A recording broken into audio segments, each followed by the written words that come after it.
그런즉 유대인의 나음이 무엇이며 할례의 유익이 무엇이냐? 범사에 많으니 우선은 그들이 하나님의 말씀을 맡았음이니라. 어떤 자들이 믿지 아니하였으면 어찌하리요? 그 믿지 아니함이 하나님의 믿으심을 패하겠느냐? 그럴 수 없느니라. 사람은 다 거짓되되 오직 하나님은 참되시다 할지어다. 기록된 바 주께서 주의 말씀에 의롭다 함을 얻으시고 판단받으실 때에 이기려 하심이라 함과 같으니라. 그러나 우리 불의가 하나님의 의를 드러나게 하면 무슨 말하리요? 내가 사람의 말하는 대로 말하노니 진노를 내리시는 하나님이 불의하시냐? 결코 그렇지 아니하니라. 만일 그러하면 하나님께서 어찌 세상을 심판하시리요? 그러나 나의 거짓말로 하나님의 참되심이 더 풍성하여 그의 영광이 되었다면 어찌 내가 죄인처럼 심판을 받으리요? 또는 그러면 선을 이루기 위하여 악을 행하자 하지 않겠느냐? 어떤 이들이 이렇게 비방하여 우리가 이런 말을 한다고 하니 그들은 정죄받는 것이 마땅하니라. 자, 우리는 이 구원에 대해서 집중할 필요가 있습니다. 우리 장로교는 이 머리로 이렇게 신학을 하거든요. 머리로. 그래서 과연 이게 왜 진리인지, 그리고 이 진리가 우리에게 무슨 의미인지 이것을 늘 생각하고 이것을 궁리해서 이 조직 체계를 만들어 놨어요. 그래서 이게 교리가 됐는데 이 장로교의 특징 중에 하나입니다. 근데 타교단을 가보시면 아시겠지만 또 우리하고 좀 달라요. 근데 다 장단점이 있는 것 같습니다. 우리 교단은, 우리 장로교단은 이 머리로서는 정말 탁월하죠. 네, 더 이상 탁월할 수 없을 정도로, 네, 어쩜 이렇게 선배들이 이렇게 잘 정리를 했는지, 네, 이런 것들 잘 이렇게 정리했는데, 단점이 뭐냐? 행함이 없다. 네, 머리로는 아는데, 실제로 행하지 않는다. 이게 우리의 장점과 단점이고, 반면에 이제 알미니안주의라고 해서 이 감리교, 성결교, 구세군 뭐 이 라인들이 이제 알미니안주의라는데 우리 장로교하고는 180도 다릅니다. 천주교도 아닌 게 천주교 같은 냄새도 나고 행함이 있어야 구원을 받는다 하고 예, 이런 이야기를 해요. 실제로. 예, 그런데 그들 교단에서 필요한 게 뭐냐? 우리가 좀 배워야 될 게 뭐냐? 열심히 행한다는 거죠. 사랑을 행하라면 진짜 사랑을 행하려고 노력을 합니다. 좀 우리는 사랑을 행합시다 하면 이게 머리로서는 아는데 실제로 사랑을 행하는 게 많이 부족합니다. 이게 목회자만 그런 게 아니라 성도들도 같이 이제 이런 이제 신앙생활을 같이 하고 있어요. 예, 그런데 그쪽은 또 문제가 뭐냐?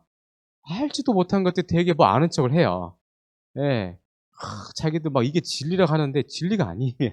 이거는 뭐 장로교도 아니고 뭐 이거는 뭐 신약도 아니고 구약도 아니고 이거 막 대충 짬뽕 해 가지고 이게 기독교인지. 그래서 예전에 제가 배웠던 이제 학교의 선생님이 그 얘기하시더라고요. "야, 내 제자들 중에 감리교 목사도 있다." 걔들 목사 안수 받아 가지고 다시 또 우리한테 배워 가지고 갔다고. 그래서 니고데모처럼 조용히 사역한다고 하더라고요. 예. 걔들의 문제점은 머리가 없어요. 네. 좀 더 심각한 부류가 있는데 저기 순복음교단. 머리도 없고 행함도 없는데 딱 하나, 배울 건 딱 하나. 기도는 기가 막히게 하시죠. 예, 기도는 우리가 또 배워야 됩니다. 예, 그분들의 기도의 이 장성한 분량은 우리가 따라갈 수가 없죠. 그분들은 이렇게 뭐 잠자고 뭐 이런 시간 빼놓고 하루 종일 기도만 하신 것 같아요. 근데 기도도 뭘 알고 기도를 해야 되죠. 예. 잘못된 빗나간 기도는 잘못된 신앙을 갖기가 어렵습니다. 그래서 제 생각에는 이 장로교 목사로서 이런 생각을 해요. 아는 게 중요한데 이걸 가지고 실천하면 더 좋을 것 같고 그리고 이걸 가지고 기도를 더 열심히 하면 진짜 우리는 보배 중에 보배다. 그 생각을 합니다. 그러니까 머리가 없이 행하면 무리함만 생겨요. 사람이 굉장히 무리할 수가 있습니다. 예. 대신에 근데 여기에 더 심한 건 머리도 없고 행함도 없는데 기도만 하면 방자할 수가 있습니다. 이게 뭐 자기가 기도하면 뭐 다 눈에 영안이 띄어 가지고 집사님 지금 이런 하시지 않느냐고 하면 소 뒷걸음질하다 쥐밟을 수 있잖아요. 아유, 얼마 전에 제가 뭐 그런 일이 있었습니다. 거 봐요. 제가 기도를 해서 알고 있다고. 예, 집사님 그렇게 하시면 지옥 가신다고. 예, 그러니까 좀 나오셔 가지고 이렇게 하시라고. 그러면 그 목사의 노예가 됩니다. 혹시 그런 경우 보셨나요? 저 많이 봤습니다. 예. 영적으로 상대방을 억누르려고 하면 그 이유가 있어요. 예, 굉장히 불쾌한 의도가 있죠. 상대방을 지배하기 위한 그런 의도가 매우 강합니다. 그래서 뭐든지 조화를 갖춰야 되는데 조화를 갖추기 위해서는 먼저 알아야 됩니다. 예, 진리를 알면 자유롭게 되거든요. 예, 그 진리를 알기 위해서 우리가 로마서를 함께 나누고 있습니다. 여러분, 로마서는 매우 중요합니다. 내가 지금 믿는 게 무엇인지, 뭘 믿고 있는지, 예, 이걸 우리가 알아야 행함도 있을 것이고, 이걸 붙잡고 기도함도 있을 것입니다. 그래야 더 풍성한 은혜를 우리가 누릴 수가 있는 것입니다. 자, 이 로마서 우리가 읽었던 이 부분은 어떤 부분인가 하면 유대인에 대한 내용입니다. 그래서 이 유대인이 너희들 착각하는 게 뭐가 있다. 뭐가 어떤 이런 게 있는데 내가 바울이 이 너희들의 유대인들의 착각을 좀 깨주겠다. 그래서 이 제목 중 하나가 그 폭파죠. 이 유대인들의 거짓된 안전의식을 폭파함. 이게 제가 정한 게 아니고 책에 이렇게 나와 있어서 정한 겁니다. 자, 일반 계시가 있고 특별 계시가 있습니다. 일반 계시가 뭐냐면 여러분 우리가 자연환경이 있잖아요. 아름답지 않습니까? 이 세상은 참 아름답게 하나님 만드셨어요. 자기의 형상대로. 그러니까 우리 사람에게만 하나님 형상이 있는 게 아니고 자연 모든 만물에 하나님의 형상이 담겨져 있습니다.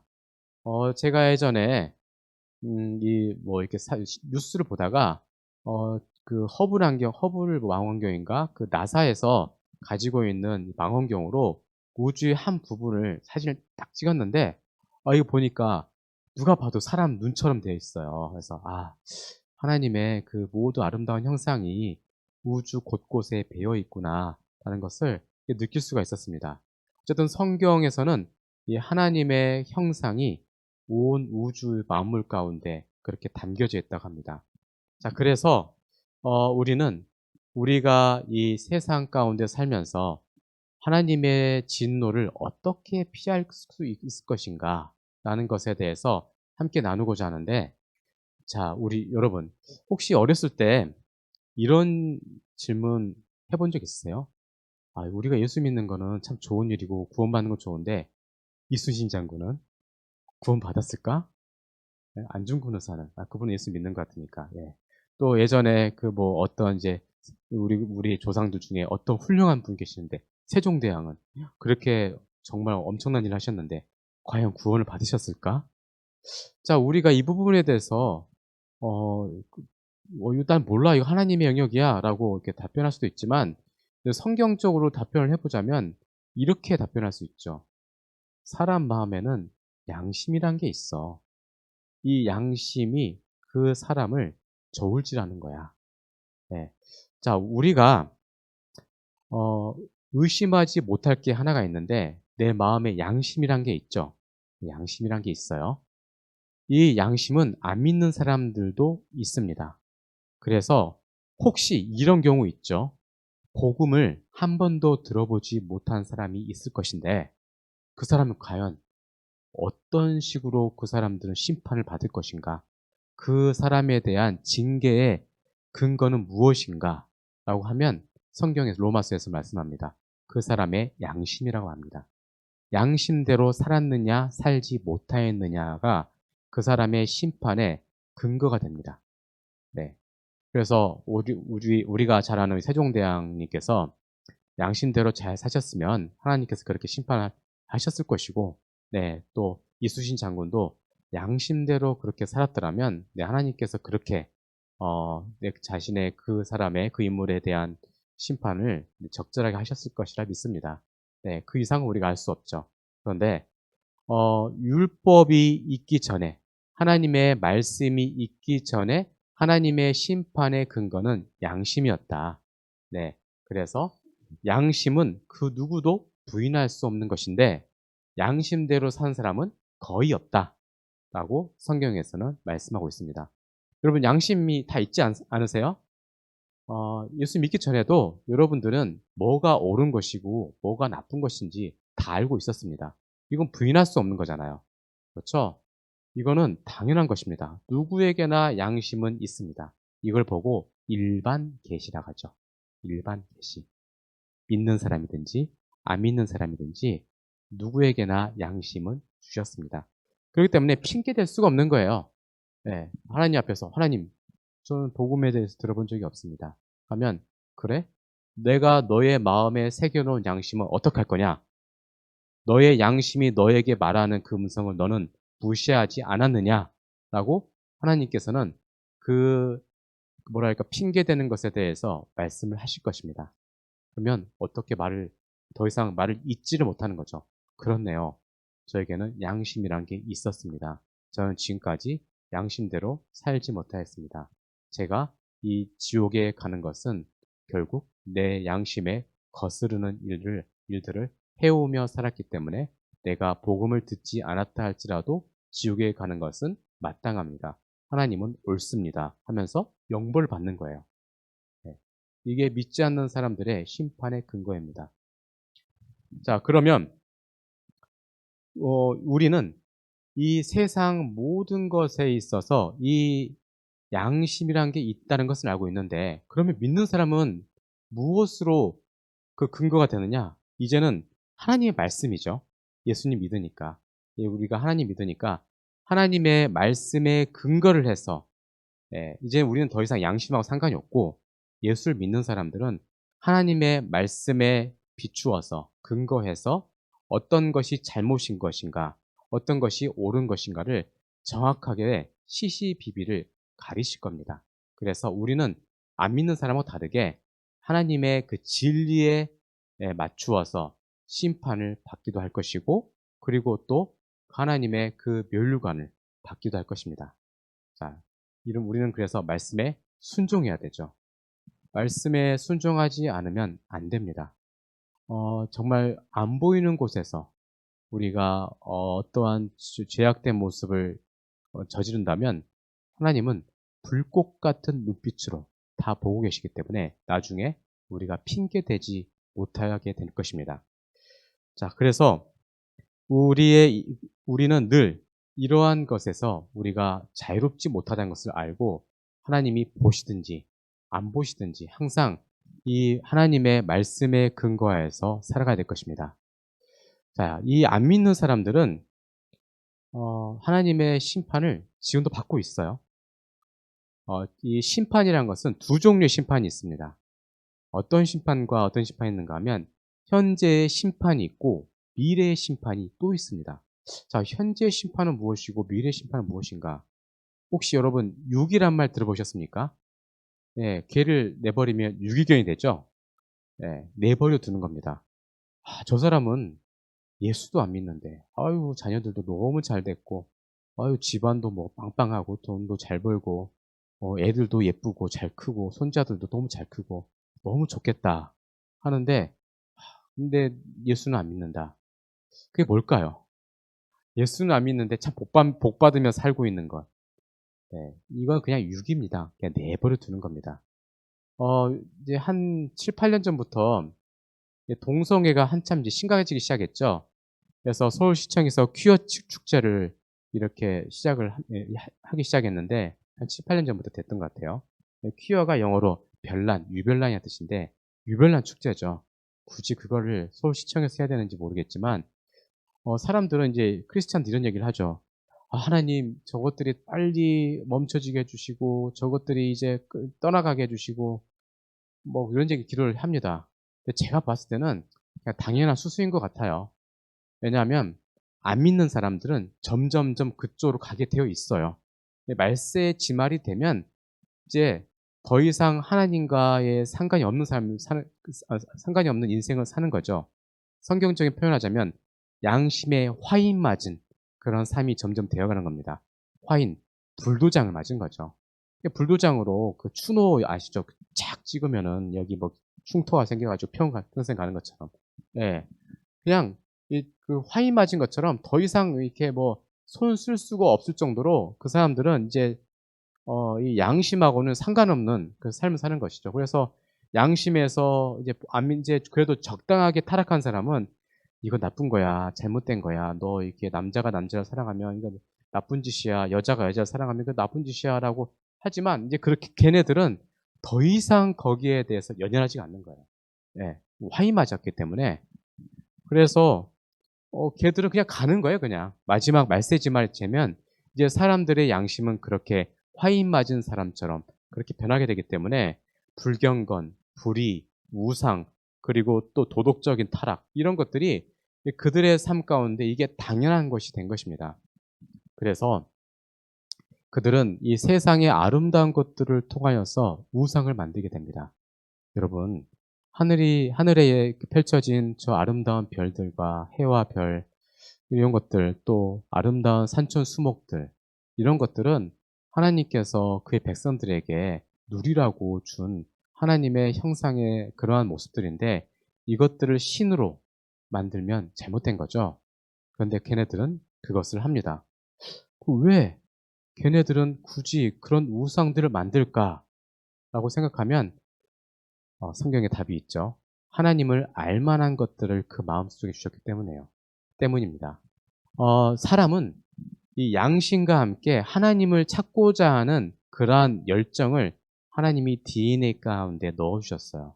그래서 여러분들 이제 뭐 다큐멘터리 보시면 아프리카 그 오지 사람들도 뭔가를 믿잖아요. 뭔가 나무 토막으로 뭔가를 새겨 가지고 막 믿고 하는 것들은 다 하나님께서 사람들 그 마음속에 하나님을 찾고자 하는 그 마음을 주셨기 때문에 그 누구도 네 그 어떤 사람도 뭔가 이 자신의 힘으로는 살아갈 수 없다는 것을 다 알고 있고 그래서 뭔가를 만드는 것입니다. 자 그런데 걔들이 그 세상 사람들이 만드는 그것들은 결국 하나님이 아닌 것이죠. 그렇기 때문에 결국 망할 수밖에 없는 것입니다. 그러니까 지금 현재 자연스럽게 망하고 있는 거예요. 네. 그냥 내버려 두면 육이 되는 겁니다. 그럼 왜 하나님 왜 저들은 왜 내버려 두십니까? 너 불쌍하지 않습니까? 그런데 우리가 이 부분에 대해서는 더 이상 말할 부분이 없습니다. 왜 하나님의 부분이기 때문에 하나님이 알려주신 것만 우리가 알고 하나님이 알려주시지 못한 것들은 굳이 억지로 풀 필요가 없는 것이죠. 네.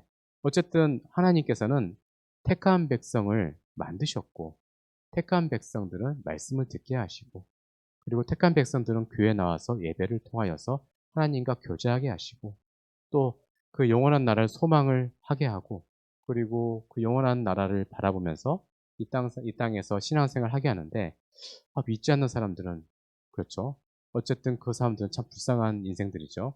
그렇기 때문에 우리가 네, 온 유대와 사마리아와 땅끝과 열방까지 복음을 전해야 되는 것입니다. 네, 그래서 우리는 이 선교라는 것을 우리가 멈추어서는 안 되는 것이죠. 자, 이러한 이 복음에 대해서 유대인들이 굉장히 싫어합니다. 네, 물론 자기들이 어떠한 그 장자라는 생각을 하고 있죠. 내가 유대인이고 그리고 우리 민족은 하나님께서 택한 백성인데 왜 우리가 구원 못 받는다고 하느냐 하면서 유대인들은 이 기독교를 굉장히 맹비난합니다. 그러면 우리는 뭐가 잘못됐느냐라고 묻죠. 여기에 대해서 로마서 2장 1절에서 3장 8절까지 이 유대인에 대한 이야기를 쭉 합니다. 자, 여러분, 유대인은 선택받은 백성이 맞아요. 선택받은 백성이 맞는데 그들이 이 예수 그리스도를 믿지 않음으로써 그들에게는 이제 이 복음에서 이제 영원한 나라에 대해서 이탈되는 일이 발생하게 된 것입니다. 이제 구약의 시대는 끝이 났습니다. 그렇지 않습니까? 2000년 전에 나사렛 예수님께서 이 땅에 초림을 하셨습니다. 네. 동정녀 마리아를 통하여서 이 땅에 오셨죠. 성령을 잉태하사 동정녀 마리아를 통하여서 이 땅에 오셨는데 그 이후로 이제 세상은 바뀌게 됐습니다. 그래서 세상을 예, BC와 AD로 나뉘게 되죠. 세상은 이제 그 역사를 새로 씁니다. BC, Before Christ, 예수님 오기 전에 AD, 아노 도미니, 라틴어인데 주님의 해. 네, 그, 그 예수님의 나심으로 말미암아 이제 역사는 완전히 바뀌게 됩니다. 그래서 이제 그 이후로 예수님을 믿지 않는 사람들에게는 구원이라는 게 있을 수가 없는 것입니다. 자, 그들은 이제 심판을 받을 수밖에 없는데요. 로마서 2장 1절부터 16절까지 이야기를 하고 있습니다. 그러면 이제 조곤조곤 이야기하는 거죠. 바울이 왜 너희들이 심판을 받을 수 없는지 내가 말해줄게 하면서 바울이 이제 논리적으로 이야기를 합니다. 진리는 그 누구에게도 예외는 없다입니다. 예외가 있으면 안 되죠. 그럼 법이라는 게 어떠한 특정한 계층에게만 관대하고 또 어떠한 사람들에게 어떤 부류의 사람들에게는 너무 가혹할이 많지 그렇게 너무 이렇게 어, 대입을 하면 안 되는 거잖아요. 누구든지 공평하게 그 법을 적용을 할 수 있어야 될 것입니다. 하나님의 말씀, 진리도 마찬가지입니다. 유대인이라고 해서 특별하게 너희들을 생각하지는 않으신다. 그리고 이방인이라고 해서 하나님께서 무조건 내버려 두시거나 그 사람들을 그냥 지옥의 불쏘시개로 내버려 두는 것도 아니시다. 하나님의 말씀대로 살면 그게 바로 하나님의 백성이 되는 것이고 또 설령 유대인이라 할지라도 하나님의 말씀대로 살지 못하면 너희들은 정죄받을 수밖에 없다. 이것은 하나님의 말씀은 누구에게든지 공평하기 때문이다. 라면서 2장 1절에서 16절까지 이야기를 하는 것입니다. 그래서 재판 이야기를 해요. 네. 세상 재판은 안 걸리면 좋은 거지 않느냐. 그런데 하나님의 재판은 그런 일이 없다. 하나님의 재판은 그 누구에게도 동일하게 그 법에 저촉을 해서 그렇게 동일하게 심판하신다. 하나님의 눈은 불꽃 같은 눈빛을 갖고 계시기 때문에 그 누구도 그 법에서 도망갈 수가 없다. 너희 유대인들도 마찬가지이다. 너희 유대인들이 하나님의 말씀을 어겼느냐? 그럼 그 말씀에 합당한 징계를 받을 것이다. 라고 말을 하는 거죠. 그리고 사람은 그 행위에 따라서 심판을 받을 것이다. 라고 6절에서 11절까지 그렇게 말을 합니다. 그래서 결국 결론은 이런 거죠.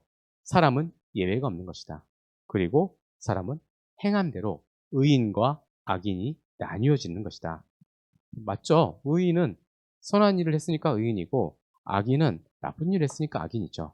네. 그래서 마지막 최후 심판 때 의인과 악인이 반드시 갈리게 될 것이다. 라고 바울은 말을 합니다. 자, 그러면 이 유대인들이 이야기를 하죠. 우리는 율법이 있습니다. 우리는 다 할례를 받았어요. 그러면 하나님께서 하라고 했는데 그러면 우리는 이상한 행동한 겁니까? 말씀을 너무 심하게 하신 거 아닙니까? 그럼 구약 성경은 그러면 뭡니까? 구약 성경은 하나님 말씀이 아닙니까? 라고 이 유대인들이 따질 것을 예비해서 바울이 미리 이야기를 하죠.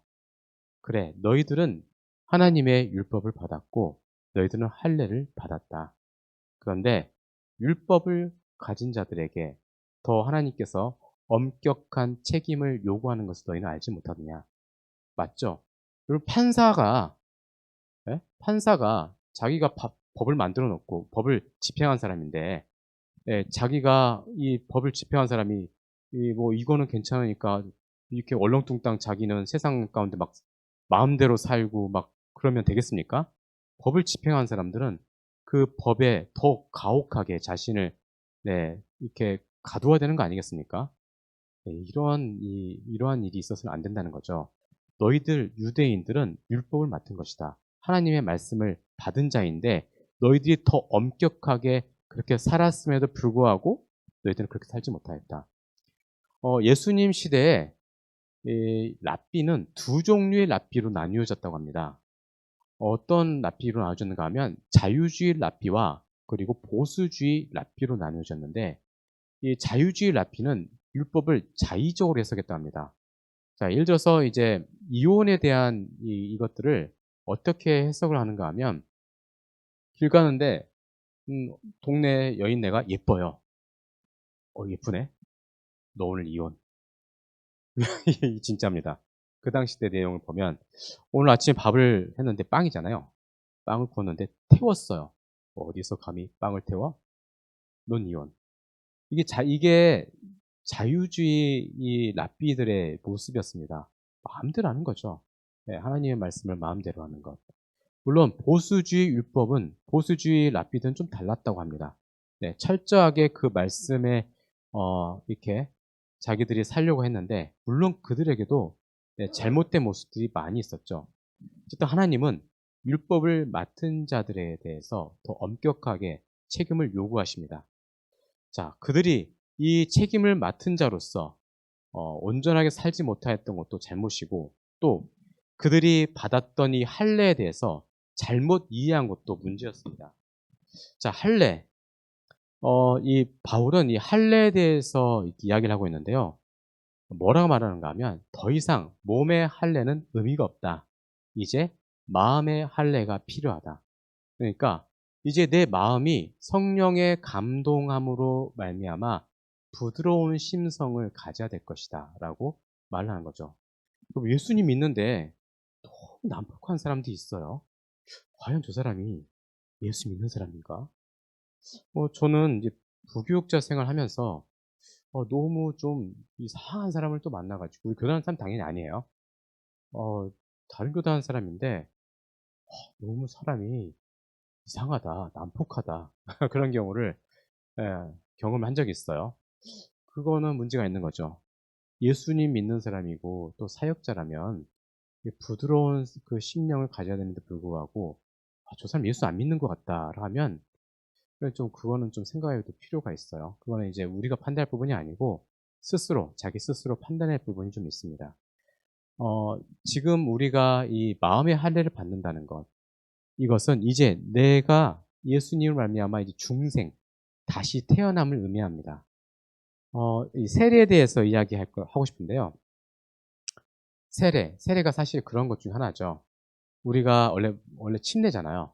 물속에 들어감으로써 내가 주님과 함께 죽고 그리고 물속에 나올 때 내가 주님과 함께 다시 살았습니다. 다시 살아나는 것을 의미하는데 이 세례가 여러분 구원을 보장해 줍니까? 세례 받았으면 구원 받았어요? 제가 예전에 부목사 생활하는데 제가 너무 좀 가짜 가짜는 가짜는 담임 목사님 이렇게 한번 있어가지고 세례를 받으면 다 구원 받은 거라고 참 어디서 참 그런 심각한 문제를 그런 심각한 상황에 치달으면 안 되죠. 예. 구원에 어떠한 확실하게 구원받았다라고 우리가 말할 수도 없지만 이 세례를 받았다고 구원을 받았다고 구원을 확실히 나 지옥 안 가고 구원받는다 하면 절대 안 되는 겁니다. 대신에 우리가 세례를 통하여서 하나님의 자녀가 되었음을 보여주는 거죠. 할례가 그런 것입니다. 할례가 보이는 거잖아요. 남자아이들 그러니까 성기의 표피를 자르면서 이 아이는 하나님의 백성입니다라고 말을 이게 뭐라 하죠? 사람들한테 보여주는 거잖아요. 세례도 마찬가지입니다. 세례도 사람들 앞에서 그 공교회 앞에서 이 세례를 받음으로써 난 이제 예수님 믿은 사람이 확실합니다라고 사람들 앞에 보여주는 거죠. 그런데 이게 구원을 보장해 준다. 그렇게 말하면 안 되는 겁니다. 네. 그래서 이방이 아니면 유대인들이 거기에 대해서 잘못 생각하고 있다는 거죠. 그게 표지, 그게 어떠한 보증금 같은 거냐? 아니다라고 사도 바울이 이야기를 하는 겁니다. 여러분, 맞지 않아요?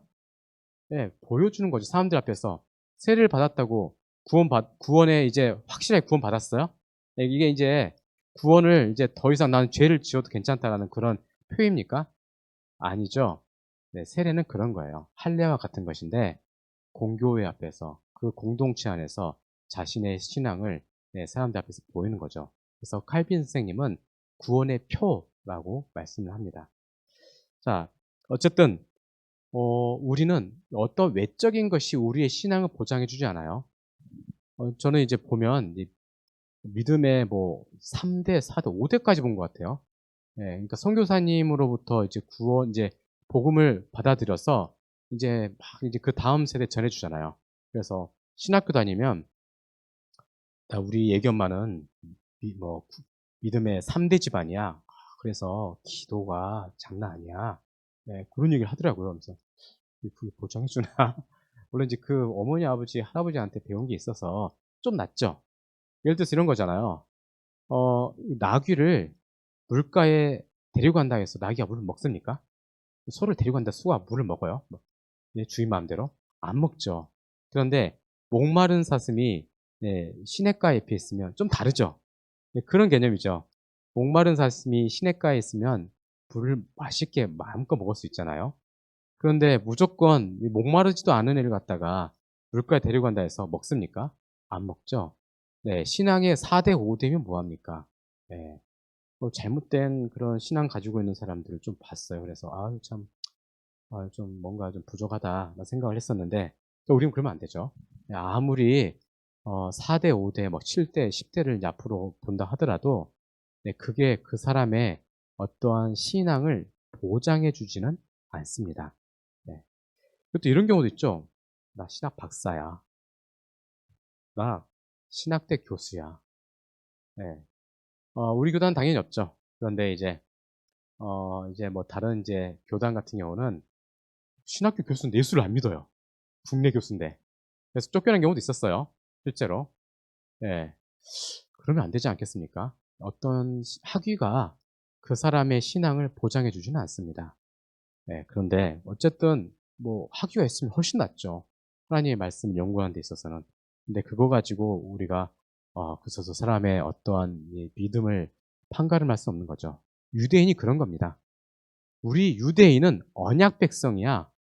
아브라함이 우리 조상이야. 실제 조상이야.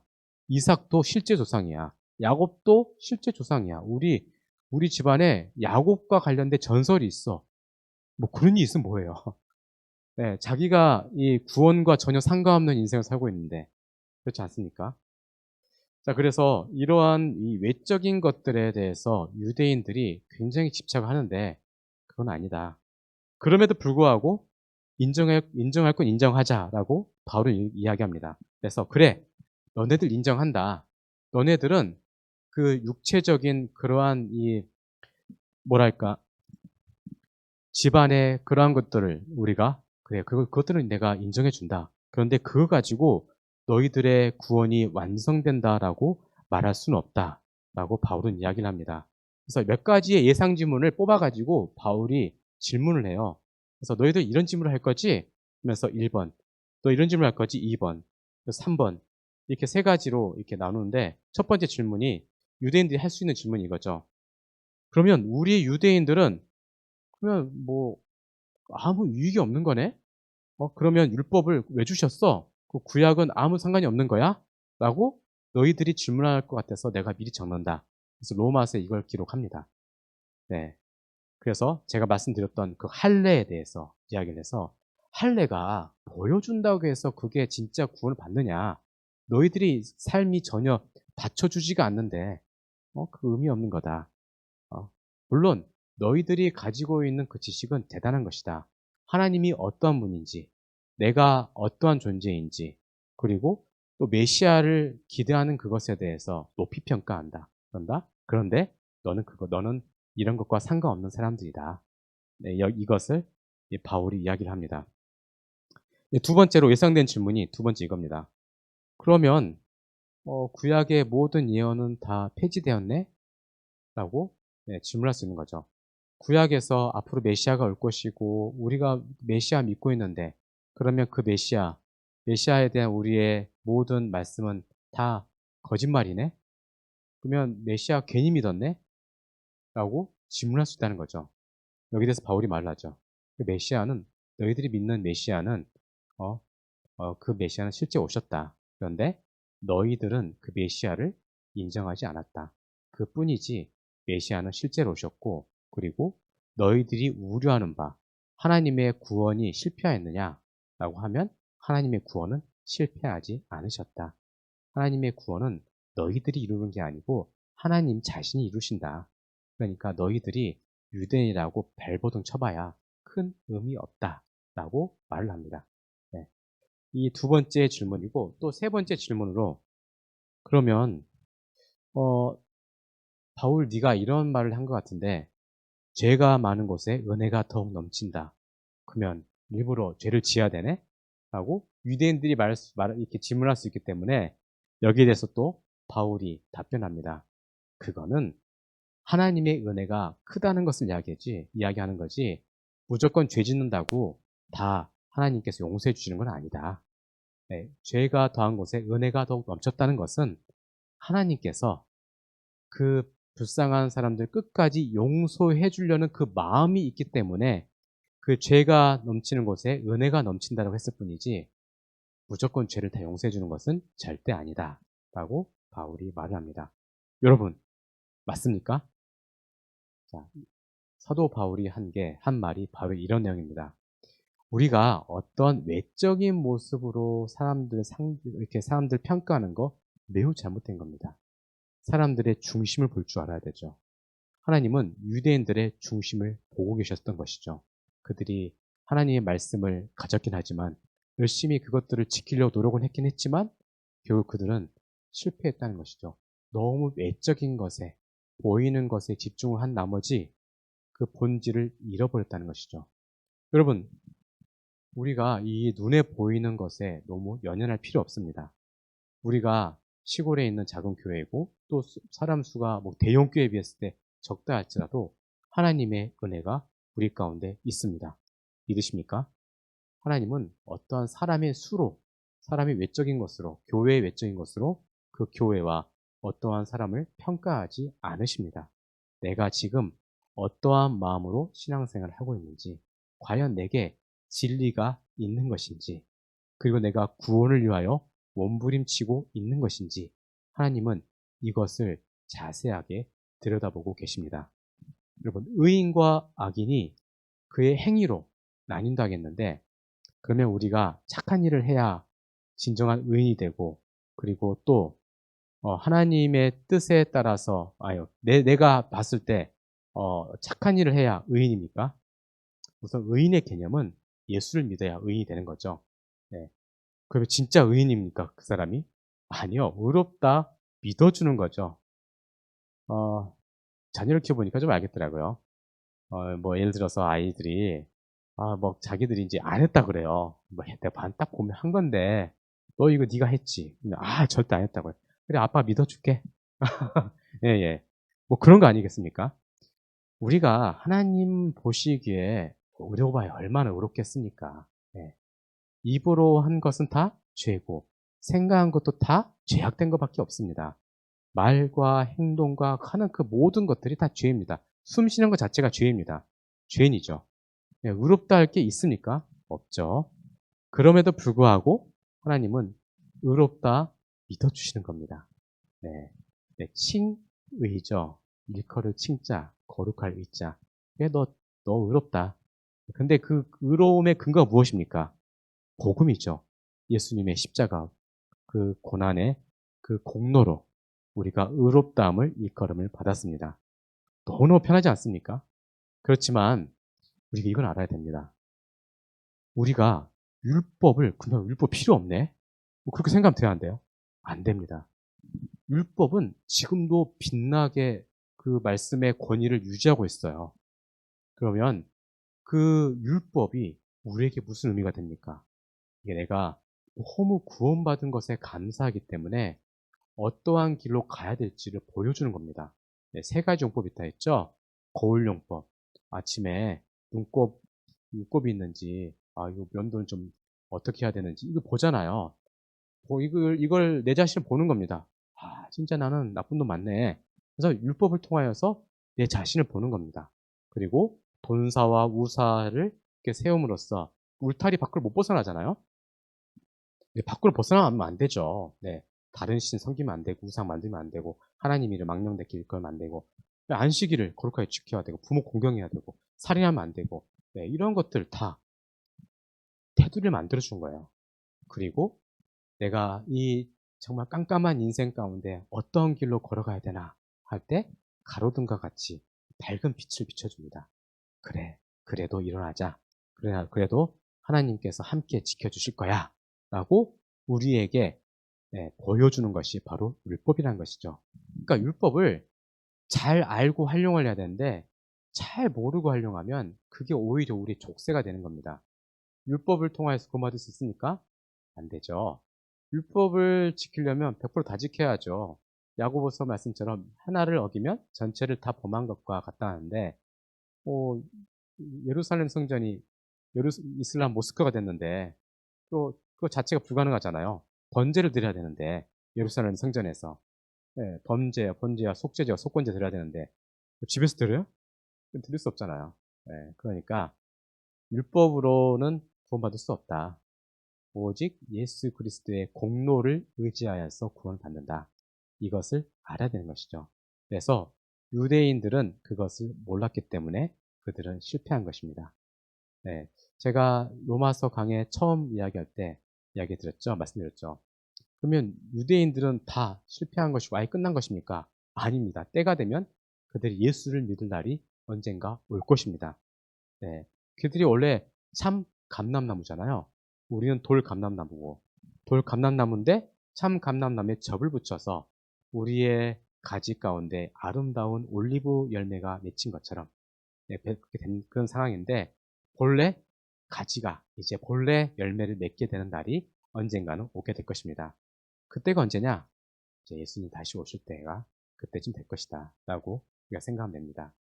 자, 세상은 계속해서 악해져 갑니다.